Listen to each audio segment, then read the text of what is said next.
এই চ্যানেলটি কোনো হিংসাত্মক, ক্ষতিকারক বা অবৈধ কার্যকলাপ প্রচার করে না।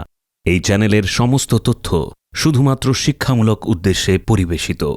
একটা সময় ছিল যখন বিজ্ঞানকে আমরা কেবল বইয়ের পাতায় বা সিনেমায় কল্পনা করতাম, কিন্তু আজ আপনার শরীরের ত্বকই যদি পরিণত হয় একটা মোবাইল যন্ত্রে, আপনার হৃদয়ের স্পন্দন, চোখের নড়াচড়া, এমনকি মনের ক্লান্তি সবকিছু যদি পড়ে ফেলা যায় আপনার গায়ে বসানো একটা পাতলা স্টিকার দিয়ে, হ্যাঁ, এটা কোনো ভবিষ্যতের গল্প নয়, এটা আজকের বাস্তবতা, এবং এর নাম ই ট্যাটু।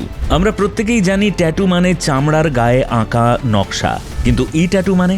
এই ট্যাটু এমন একটা অত্যাধুনিক পাতলা ইলেকট্রনিক চিপ যেটা চামড়ার সঙ্গে এমনভাবে বসে যায় যেন সেটা আপনার নিজের শরীরেরই অংশ। নরম, নমনীয়, স্বচ্ছ, একদম প্লাস্টিকের পাতার মতো দেখতে, কিন্তু কাজ করে যেন এক একটা সুপার কম্পিউটার। আমাদের চেন্নাইয়ের বাসিন্দা অনুপমদার কথা বলি। বয়স মাত্র 37, সুস্থ সবল মানুষ। হঠাৎ একদিন কাজের মধ্যে মাথা ঘুরে পড়ে যান। হাসপাতালে নিয়ে গিয়ে জানা গেল দীর্ঘদিন ধরে তাঁর হৃদস্পন্দনে ছিল অনিয়ম, যা তিনি জানতেনই না। ডাক্তাররা বললেন যদি আগেই ধরা পড়তো একটা সহজ চিকিৎসাতেই রক্ষা পেতেন, কিন্তু এখন তাকে নিয়মিত হাসপাতালে যেতে হয় না, কারণ তাঁর গায়ে লাগানো আছে একটা ছোট্ট ই ট্যাটু, যেটা প্রতিদিন তাঁর হার্টের গতি, রক্তচাপ আর শরীরের তাপমাত্রা রেকর্ড করে পাঠিয়ে দেয় ডাক্তারদের কাছে। চিকিৎসা হচ্ছে বাড়িতে বসেই। এই একটা প্রযুক্তি বদলে দিয়েছে অনুপমদার জীবন। ভিডিওটি শেষ পর্যন্ত দেখুন। ভিডিওর শেষে থাকবে আপনার জন্য একটা ছোট্ট কুইজ। অংশগ্রহণ করতে হবে কমেন্ট বক্সের মাধ্যমে।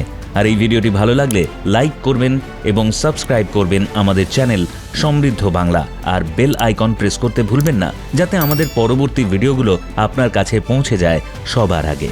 ই ট্যাটু কে বানালো এই বিস্ময়? এই প্রশ্নের উত্তর শুরু হয় জন এ রজার্স নামের এক মার্কিন গবেষকের হাত ধরে। 2006 সালের দিকে তিনি একটা প্রশ্ন নিয়ে ভাবতে শুরু করেন, কেন আমরা প্রযুক্তিকে সবসময় যন্ত্র হিসেবেই দেখি?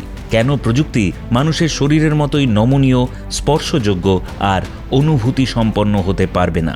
এই ভাবনার ফলেই তৈরি হলো প্রথম স্কিন মাউন্টেড ইলেকট্রনিক ডিভাইস, যেটা দেখতে সাধারণ একটা পাতলা স্টিকারের মতো, কিন্তু ভেতরে থাকে এক একটা ক্ষুদ্র সেন্সর, প্রসেসর আর ট্রান্সমিটার, এমনভাবে বানানো যাতে সেটা মানুষের ত্বকের উপর বসেই সেই ব্যক্তির শরীরের তথ্য পড়ে ফেলতে পারে। মাথা ঘুরছে কিনা, হার্টবিট ঠিক আছে কিনা, এমনকি মস্তিষ্ক কি চিন্তা করছে তাও। এরপর সেই গবেষণায় যোগ দেন স্ট্যানফোর্ড ইউনিভার্সিটির ঝেনান বাও। তিনি এমন এক ধরনের ইলেকট্রনিক ত্বক বানালেন যা ছিঁড়ে গেলেও নিজেই নিজেকে জোড়া দিতে পারে, এবং দক্ষিণ কোরিয়ার দে হেয়ং কিম একটি এমন ই ট্যাটু বানালেন যা পার্কিনসনের মতো জটিল অসুখের পর্যবেক্ষণ করতে সক্ষম, একেবারে ঘরে বসেই। এই প্রযুক্তির ব্যবহার এখন শুধু গবেষণাগারে সীমাবদ্ধ নয়। MC-10, জেনোমা, এমনকি নাসার কিছু প্রজেক্টেও এখন ব্যবহার হচ্ছে এই প্রযুক্তি। এই ট্যাটু লাগানোর জন্য কোনো ব্যথা নেই, কাটা নেই, এমনকি কোনো অপারেশনেরও প্রয়োজন পড়ে না। শুধু একটা পাতলা ট্রান্সপারেন্ট সেন্সর আপনার ত্বকে বসিয়ে দেওয়া হয়। এরপর সেটাই শুরু করে কাজ। রিয়েল টাইমে হৃদস্পন্দন, ঘাম, চোখের নড়াচড়া, পেশির সংকোচন আর এমনকি মস্তিষ্কের সিগন্যাল পর্যন্ত রেকর্ড করতে পারে। এখন প্রশ্ন উঠতে পারে, শুধু সেন্সর হলে তো হবে না, এটা চলার জন্য পাওয়ারও তো চাই নাকি? আসলে এই প্রযুক্তি এতটাই বিস্ময়কর যে এটি চার্জ ছাড়াই কাজ করতে পারে। মানুষের শরীর থেকে নির্গত তাপ, গতি, ঘামের আর্দ্রতা বা এমনকি বাতাস থেকে শক্তি সংগ্রহ করে চালিত হয় এই সেন্সর। এক অর্থে বলা যায় এটি নিজের জন্য পাওয়ার নিজেই জোগাড় করে। এই প্রযুক্তি শুধু রোগীদের জন্য নয়, অ্যাথলেট, নির্মাণ শ্রমিক, সার্জন, এমনকি শিশুদের জন্য সমান গুরুত্বপূর্ণ হয়ে উঠছে। একজন খেলোয়াড়ের দেহে লাগানো ই ট্যাটু কোচকে জানিয়ে দেয় ঠিক কোন মুহূর্তে খেলোয়াড় কতটা ক্লান্ত হচ্ছে।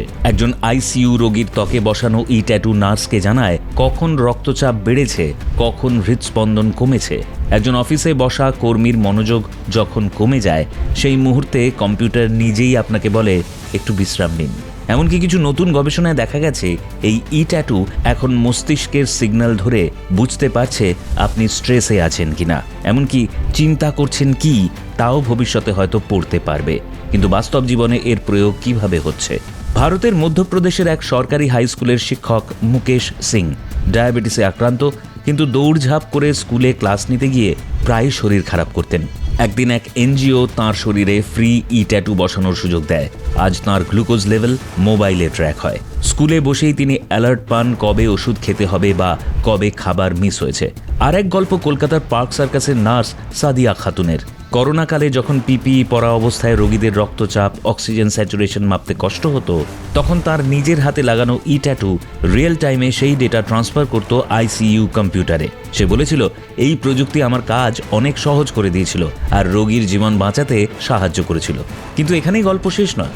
আমেরিকার কিছু মিলিটারি রিসার্চ এখন ট্যাটু দিয়ে সৈনিকদের মনের অবস্থাও মাপছে। স্নায়ুচাপ, উদ্বেগ, ভয়, সিদ্ধান্ত নেওয়ার ক্ষমতা সবকিছুই ট্র্যাক করা হচ্ছে সেই এক টুকরো ট্যাটুতে। ভবিষ্যতের কথা ভেবে বিজ্ঞানীরা বলছেন, একদিন এমন হবে যেখানে আপনি শুধু আপনার ত্বকের উপর আঙুল চালিয়ে কল করবেন, হোয়াটসঅ্যাপ চালাবেন, এমনকি শরীরের মধ্যে থাকা ট্যাটু দিয়েই ভিডিও গেম খেলবেন। আপনার শরীরই হয়ে উঠবে আপনার ইন্টারফেস। ডিভাইস আর মানুষ একাকার হয়ে যাবে। তবে এই প্রযুক্তির আশীর্বাদের পাশাপাশি কিছু আশঙ্কাও তো থেকেই যায়। যেমন আপনার শরীরের ডেটা যদি হ্যাক হয়, আপনার হৃদস্পন্দন, চিন্তা, চোখের গতি সব তথ্য যদি চলে যায় কোনো কর্পোরেট কোম্পানির হাতে, তখন সেই ডেটা দিয়ে তারা জানতে পারবে আপনি কি দেখেন, কি ভাবেন, কখন দুর্বল হন, এবং তখন তার বাণিজ্যিক বা রাজনৈতিক অপব্যবহারও সম্ভব। এই জন্যই এখন গবেষকরা কাজ করছেন ডেটা এনক্রিপশন, পারমিশন কন্ট্রোল আর সাইবার সিকিউরিটি নিয়ে। কারণ প্রযুক্তি যতই মানবিক হোক, নিয়ন্ত্রণের বাইরে গেলে তা হুমকিও হতে পারে। তবুও একথা বলতেই হয়, ট্যাটু এক বিপ্লব। মানুষ ও প্রযুক্তির মধ্যে এক নতুন সম্পর্ক গড়ে তোলার পথ, যেখানে মানুষ শুধু যন্ত্র ব্যবহারকারী নয়, নিজেই যন্ত্রের অংশ। নিজের শরীরেই ধারণ করছে ভবিষ্যতের দরজা। আপনি কি প্রস্তুত এমন এক সময়ের জন্য যেখানে আপনার ত্বকই হবে আপনার মোবাইল, আপনার চিন্তা পড়বে এক চিলতে স্টিকার, আপনার হৃদয়ের অবস্থা রিয়েল টাইমে জানবে আপনি ছাড়া আরও কেউ? নিচের কমেন্টে লিখে জানান এই প্রযুক্তি আপনাকে কেমন ভাবাচ্ছে। এবার সময় কুইজের। তবে তার আগে ভিডিওটি ভালো লাগলে লাইক করুন, শেয়ার করুন আপনার টেক স্যাভি বন্ধুদের সঙ্গে। আর সমৃদ্ধ বাংলাতে এমনই অসাধারণ ভবিষ্যতের গল্প পেতে সাবস্ক্রাইব করুন আর প্রেস করে দিন বেল আইকন, যাতে আমাদের পরবর্তী ভিডিওগুলো আপনার কাছে পৌঁছে যায় সবার আগে। ট্যাটু প্রযুক্তির প্রাথমিক আবিষ্কারক কে ছিলেন? এ জেনান বাও, বি জন এ রজার্স, সি দে হেয়ং কিম এবং ডি ইলন মাস্ক। ট্যাটু কিভাবে শক্তি সংগ্রহ করে কাজ করতে সক্ষম?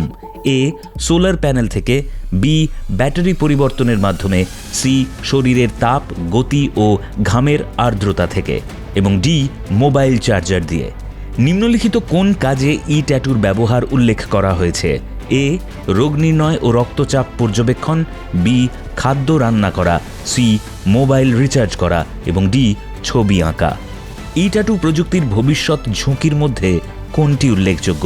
এ শরীরে ব্যথা সৃষ্টি, বি ট্যাটু ফেড হয়ে যাওয়া, সি ব্যক্তিগত ডেটা হ্যাক হয়ে যাওয়া এবং ডি চামড়া শুকিয়ে যাওয়া।